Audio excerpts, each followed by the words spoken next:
ಸೀರಿಯಲ್ಗಳಲ್ಲಿ, ನಾಟಕದಲ್ಲಿ ಅವನ್ನೆಲ್ಲ ಆ್ಯಕ್ಟ್ ಮಾಡಿದ್ದೀನಿ. ಉಪೇಂದ್ರ ಅವ್ರನ್ನ ನನ್ನ ರೋಲ್ ಮಾಡೆಲ್ ಆಗಿ ನಾನು ಕನ್ಸಿಡರ್ ಮಾಡ್ತೀನಿ. ಅವರ ಮಲ್ಟಿ ಟ್ಯಾಲೆಂಟ್ ಎಲ್ಲ ನನಗೆ ಇನ್ಸ್ಪಿರೇಷನ್ ಆಗಿದೆ. ಇಷ್ಟು ವರ್ಷದ ಬಳಿಕ ಈ ಸಿನಿಮಾ ಬಂದಿದ್ದು ನಿಜಕ್ಕೂ ನಮಗೆ ರೋಮಾಂಚನ ಆಗ್ತಾ ಇದೆ. ಇದು ಆಗಲೇ ಬಂದಿದ್ರೆ ಚೆನ್ನಾಗಿರೋದು. ಯಾಕೆಂದರೆ ಆವಾಗಿನ ಟೆಕ್ನಾಲಜಿ ಯೂಸ್ ಮಾಡಿ ಕಳ್ಳರನ್ನ ಹೇಗೆ ಕಂಡು ಹಿಡಿಯೋದು ಇದ್ರ ಬಗ್ಗೆ ಎಲ್ಲ ಅವರು ತುಂಬ ರಿಸರ್ಚ್ ವರ್ಕ್ ಮಾಡಿ ಡೈರೆಕ್ಟರ್ ಮಾಡಿದ್ದಾರೆ. ಡೈರೆಕ್ಟರ್ ಏನು ಸಾಮಾನ್ಯವಾದವರಲ್ಲ. ರಾಜೇಂದ್ರ ಸಿಂಗ್ ಬಾಬು ದೊಡ್ಡ ದೊಡ್ಡ ಸ್ಟಾರ್ಸ್ಗೆಲ್ಲ ತೆಗೆದಂಥವ್ರು ತುಂಬ ಚೆನ್ನಾಗಿ ಮಾಡಿದ್ದಾರೆ. CR ಸಿಂಹ, ರಾಜೇಶು ಇಂಥ ಲೆಜೆಂಡ್ರಿ ಆ್ಯಕ್ಟರ್ಸ್ನೆಲ್ಲ ನಾವು ಅವರ ಮರಣಾನಂತರವೂ ನಾವು ಸ್ಕ್ರೀನ್ ಮೇಲೆ ನೋಡೋವಂಥ ಒಂದು ಸೌಭಾಗ್ಯ ನಮಗೆ ದೊರಕಿದೆ.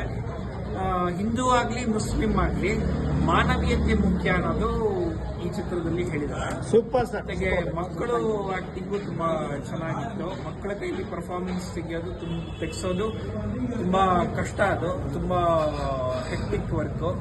ಇದರ ಮೇಕಿಂಗು ಅವರೇನು ಸುಲಭವಾಗಿ ಮಾಡಿಲ್ಲ, ಬಹಳ ಶ್ರಮಿಸಿದ್ದಾರೆ. ಇದರಲ್ಲಿ ಒಂದು ಅಶ್ಲೀಲವಾದ ದೃಶ್ಯ ಇಲ್ಲ. ಮನೆ ಮಂದಿ ಎಲ್ಲ ಕೂತ್ಕೊಂಡು ನೋಡೋ ಥರ ಇದೆ. ಇದರಲ್ಲಿ IA ಸರ್ಟಿಫಿಕೇಟು ಏನು ಕೊಡೋ ಅವಶ್ಯಕತೆ ಇಲ್ಲ.